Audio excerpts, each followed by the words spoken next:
Hello guys, welcome to the Elias. तो आज हम कर रहे हैं एक्सरसाइज 1.1 रियल नंबर्स की। जो एक्सरसाइज 1.1 है उसको कंप्लीट कर देंगे आज तुरंत, हवा में उड़ा देंगे इसको कैसे भी करके। तो पहला question, is zero a rational number. बाकी अगर कॉन्सेप्ट वगैरह सीखने हैं तो प्लेलिस्ट में जाकर आप देख लेना, कॉन्सेप्ट तो उसमें है ही बहुत सारे मैंने करा रखे हैं। यहाँ पर सिर्फ हम एक्सरसाइज के क्वेश्चन कर रहे हैं, ठीक है। तो is zero a rational number, तो पहले तो ये समझो कि रैशनल नंबर होता है क्या। ये जो टर्म है ये होता क्या है भाई। तो रैशनल नंबर वो नंबर होते हैं जो पी बाई क्यू की फॉर्म में हम लिख सकते हैं। पी बाई क्यू की फॉर्म मतलब फ्रैक्शन में लिख सकते हैं, जैसे 1/2, 1/3 या कुछ भी 4/7। ये सब क्या है? ये सब रैशनल नंबर है। तो ये पूछ रहा है कि जीरो जो है वो रैशनल नंबर है। जीरो, ये जो जीरो है क्या ये रैशनल नंबर है? तो इसका आंसर वैसे तो है ट्रू, मतलब यस।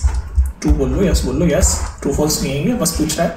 तो आंसर है यस, जीरो एक रैशनल नंबर है। क्यों रैशनल नंबर है? क्योंकि हम जीरो को ऐसे लिख सकते हैं ना, 0/1 पी बाई क्यू की फॉर्म में लिख दिया नहीं। पी बाई क्यू देखो, चाहे 0/1 लिखें रहेगा तो जीरो ही, चाहे 0/2 लिखें रहेगा तो जीरो ही, चाहे 0/3 लिखें रहेगा तो जीरो ही। तो कहने का मतलब जो जीरो है हम उसको नीचे डिनोमिनेटर में कुछ भी नंबर लिख सकते हैं, वो रहेगा तो जीरो ही। तो इसका मतलब हम जीरो को पी बाई क्यू की फॉर्म में लिख सकते हैं, और जब पी बाई क्यू की फॉर्म में लिख सकते हैं तो इसका मतलब वो रैशनल नंबर है।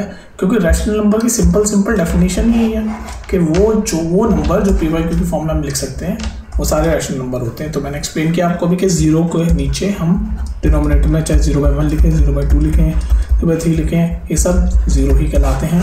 तो इसलिए हम जीरो को रैशनल नंबर बोल सकते हैं, क्योंकि हमने ये देख लो पी बाई क्यू की फॉर्म में इसको लिख दिया। तो इसका आंसर है यस, ठीक है। यस है ना इसका आंसर। सेकंड देख लेते हैं। सेकंड क्वेश्चन का आ गया आपका, ये रहा। Find 6 rational numbers between 3 and 4। तो 3 and 4 दो नंबर हैं, इनके बीच में हमें 6 रैशनल नंबर फाइंड करने हैं। तो पहले तो आपको ये पता होना चाहिए कॉन्सेप्ट कि किन्हीं भी दो नंबरों के बीच में इन्फिनाइट रैशनल नंबर हो सकते हैं, इन्फिनाइट, अनगिनत। और हमें तो सिर्फ कितने फाइंड करने हैं? 6।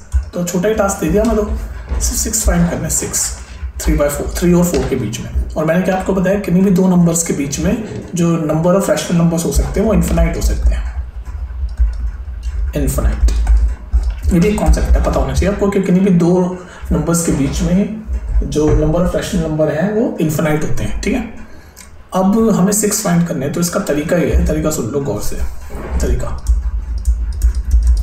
इसका तरीका ये है कि पहले तो ये बताओ कि 3 को मैं 3/1 लिख सकता हूँ। अभी मैंने प्रीवियस क्वेश्चन में एक्सप्लेन किया कि नीचे हम 1 लिख सकते हैं, नीचे 1 लिखते हैं। ये 3/1 लिखूंगा या 3 लिखूंगा, बात तो एक ही है ना। सिमिलरली या 4/1 लिखूंगा या 4 लिखूंगा, बात तो एक ही है ना। तो मैं इसको पी बाई क्यू फॉर्म में लिख रहा हूँ। इस 3 को मैं 3/1 लिख लेता हूँ और इस 4 को मैं 4/1 लिख लेता हूँ। कोई बात चेंज नहीं की मैंने, 3/1 भी 3 है, 4/1 भी 4 ही है। अब देखो इसको सॉल्व कैसे करते हैं। यानी बेसिकली मैं इन दोनों के बीच में 6 रैशनल नंबर फाइंड करने हैं। तो कैसे फाइंड करेंगे? जितने रैशनल नंबर हमें फाइंड करने हैं ना, उसका +1 ऊपर नीचे मल्टीप्लाई कर दो दोनों नंबरों में। नहीं समझ आई? मतलब कहने का मतलब 6 रैशनल नंबर फाइंड करने हैं, तो 6 + 1 कितना होता है? 7। तो 7 ऊपर नीचे मल्टीप्लाई कर दूंगा इन दो नंबर के, तो 3 × 7 ऊपर कर दिया, नीचे भी कर दो 1 × 7। इस वाले को भी 4 × 7। ये 7 क्यों कर रहा हूँ? जितने रैशनल नंबर फाइंड करने हैं उसका +1 करके जो नंबर आएगा उससे करने हैं। तो +1 करके क्या नंबर आया? 7। तो 4 × 7 अपॉन नीचे 1 × 7। तो ये क्या बनेगा? 3 × 7 कितना होता है? 21। 1 × 7 कितना होता है? 7। 4 × 7 कितना होता है? 28। 1 × 7 कितना होता है? 7। तो बेसिकली 21/7 और 28/7 के बीच में हमें रैशनल नंबर फाइंड करने हैं। बस आप 21 से 28 के बीच में गिनती गिन लो। कैसे गिनोगे? देखो 22/7, 23/7 की गिनती चल रही है ना, 22, 23, 24, 28 तक चलती जाएगी।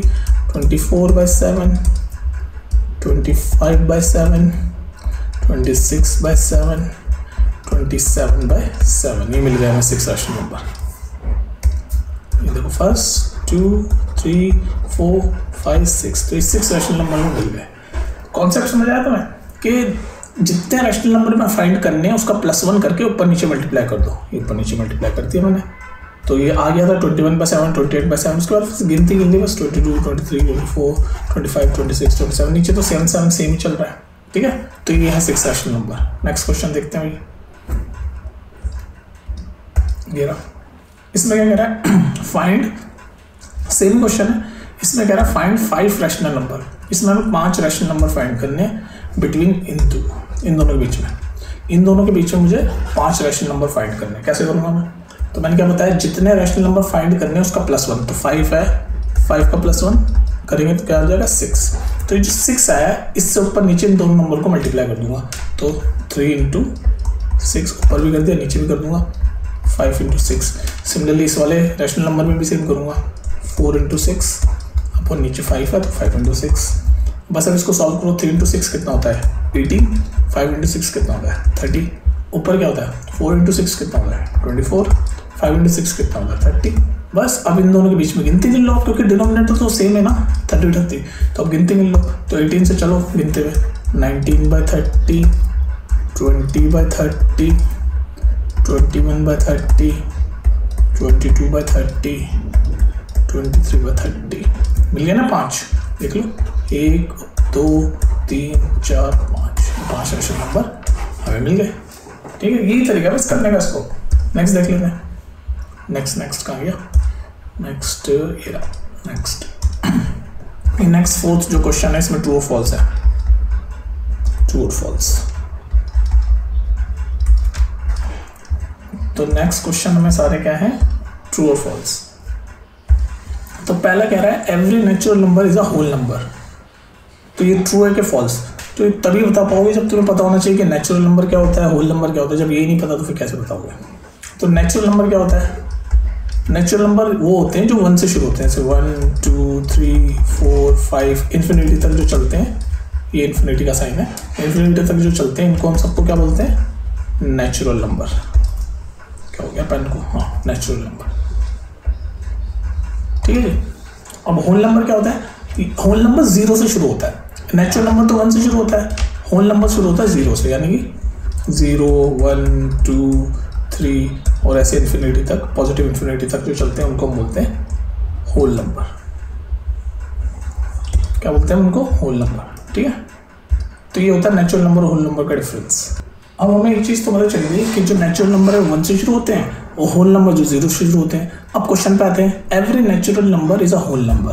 अब बताओ, दिमाग चलाओ थोड़ा सा, क्या कहना चाह रहे हैं? हर नेचुरल नंबर होल नंबर है, तो ऑब्वियसली ये होल नंबर तो 0 से शुरू होते हैं ना, 0 के बाद वाले तो ये सारे नेचुरल नंबर हैं। ये जो मैं ग्रीन में कर रहा हूँ ये सारे नेचुरल नंबर हैं। तो यानी कि जितने भी नेचुरल नंबर हैं वो सारे होल नंबर तो हैं, क्योंकि होल नंबर में 1 2 3 ये सब आती हैं। तो इसका आंसर है true, every natural number is a whole number. क्योंकि होल नंबर 0 से शुरू होता है, नेचुरल नंबर 1 से शुरू होता है, तो 1 2 3 ये सारे नेचुरल नंबर आ गए होल नंबर में। बस होल नंबर 0 से शुरू होता है, तो सारे नेचुरल नंबर होल नंबर होते हैं। तो इसका आंसर है ट्रू। ठीक है, नेक्स्ट देख लो भाई। Every integer is a whole number, हर इंटीजर होल नंबर है। अब ये देखो कैसे करोगे। इसमें कह रहा है कि भाई जितने भी इंटीजर हैं वो सारे होल नंबर हैं। तो होल नंबर तो भी मैंने आपको प्रीवियस क्वेश्चन में एक्सप्लेन कर ही दिया। होल नंबर क्या होते हैं? जो 0 से शुरू होते हैं, 0 1 2 3 4 ऐसे चलते चलते जो इन्फिनिटी तक जाते हैं वो सारे होल नंबर होते हैं। इंटीजर क्या होता है भाई, ये भी तो एक्सप्लेन करूँ मैं। इंटीजर मतलब जो -∞ से +∞ तक जो चलते हैं। इसमें फ्रैक्शन और डेसिमल वाले नहीं आते नंबर पर, -∞ से +∞, मतलब -10 -9 -8 ऐसे चलते चलते -1 तक आएगा, फिर 0 आएगा, फिर पॉजिटिव वाला शुरू हो जाएगा 1 2 3 सिर्फ इन्फिनिटी तक, -∞। तो -∞ से +∞ तक जितने भी होते हैं वो सारे इंटीजर होते हैं। तो इंटीजर में कहने का मतलब ये है, डिफरेंस है कि इंटीजर में माइनस वाले नंबर भी आ गए, देख रहे हो ना, इंटीजर में माइनस वाले नंबर भी आ गए। पर होल नंबर में तो सिर्फ ये प्लस वाले नंबर हैं, 0 के साथ आगे बढ़ते रहते हैं, वही होल नंबर है 0 1 2 3 4 5। तो होल नंबर में सिर्फ प्लस वाले नंबर होते हैं। इंटीजर में माइनस वाले भी हैं, प्लस वाले भी हैं और 0 भी है। तो कह रहा है हर इंटीजर होल नंबर है, तो ये तो फॉल्स हो गया। हर इंटीजर होल नंबर कैसे हो जाएगा? फॉल्स हो गया ना, तो सीधी सीधी, क्योंकि इंटीजर में नेगेटिव वाले होते हैं और होल नंबर में तो नेगेटिव वाला कुछ है ही नहीं। तो इसका मतलब हर इंटीजर होल नंबर नहीं हो सकता। ये सारे नेगेटिव वाले इंटीजर होल नंबर थोड़ी ना है, होल नंबर तो सिर्फ पॉजिटिव वाला होता है। तो इसका आंसर है फॉल्स। समझ रहे हो? नेक्स्ट देख लो जल्दी से, कहाँ गया नेक्स्ट? ये रहा। Every rational number is a whole number. Every rational number is a whole number, ये तो सीधी सीधी गलत हो गया। हर रैशनल नंबर होल नंबर कैसे हो जाएगा मुझे बताओ? रैशनल नंबर क्या होते हैं? जो p/q की फॉर्म में लिखे होते हैं। और होल नंबर मैंने आपको बताया, होल नंबर वो होते हैं 0 1 2 3 ये इन्फिनिटी तक चलते हैं। मतलब इसमें ये p/q के फॉर्म वाले नहीं होते होल नंबर में। होल नंबर में ये p/q के फॉर्म वाले नहीं होते। तो हर रैशनल नंबर, जैसे मान लो 3/7 है, ये एक रैशनल नंबर है, ये होल नंबर कैसे हो जाएगा? तो इसका मतलब हर रैशनल नंबर होल नंबर नहीं होता, तो ये फॉल्स है। जो स्टेटमेंट लिखी गई है कि every rational number is a whole number. देखो ये रैशनल नंबर है, क्या ये होल नंबर है? नहीं है भाई, क्योंकि होल नंबर तो ये पॉजिटिव वाले होते हैं, इसमें फ्रैक्शन नहीं आता, तो इसका आंसर है फॉल्स। ठीक है, नेक्स्ट देख लो भाई। नेक्स्ट नेक्स्ट नेक्स्ट नेक्स्ट है, लास्ट क्वेश्चन है, कहाँ गया? नेक्स्ट। ठीक है, नहीं नेक्स्ट वक्त नहीं, खत्म हो गई एक्सरसाइज 1.1। ठीक है, तो एक्सरसाइज 1.1 आपकी खत्म हो गई कितनी इजीली। अब देखो ये 1.1 में जो एक्सरसाइज हमने किया, इसमें क्वेश्चन तो सिर्फ 4 ही हैं, लेकिन इसमें कॉन्सेप्ट बहुत है। जैसे आपने इसमें क्या क्या पढ़ा, देखो होता तो हमने क्या क्या पढ़ा। हमने इस एक्सरसाइज में देखो कॉन्सेप्ट पढ़ा रैशनल नंबर का, भाई रैशनल नंबर क्या होते हैं, होल नंबर क्या होते हैं, नेचुरल नंबर क्या होते हैं, इंटीजर क्या होता है, क्या ज़ीरो रैशनल नंबर है कि नहीं है। ये देखो इतनी सारी चीज़ हमने पढ़ी है। सिर्फ ट्रू फॉल्स कहने को ईजी है, लेकिन कॉन्सेप्ट है। ठीक है, तो ये सारे कॉन्सेप्ट फिर आगे की एक्सरसाइजेस में आपके काम आएंगे। तो इसलिए 1.1 एक्सरसाइज रटने के पॉइंट ऑफ व्यू से नहीं कि बस रट लो कि पहला का ट्रू है दूसरे का फॉल्स है, इससे काम नहीं चलेगा। आपको देखना है कि रैशनल नंबर क्या होता है, होल नंबर क्या होता है, नेचुरल नंबर क्या होता है, इंटीजर क्या होता है, ये सब आपको पता होना चाहिए। ठीक है, तो ये थी एक्सरसाइज 1.1। मिलते हैं फिर नेक्स्ट वीडियो में।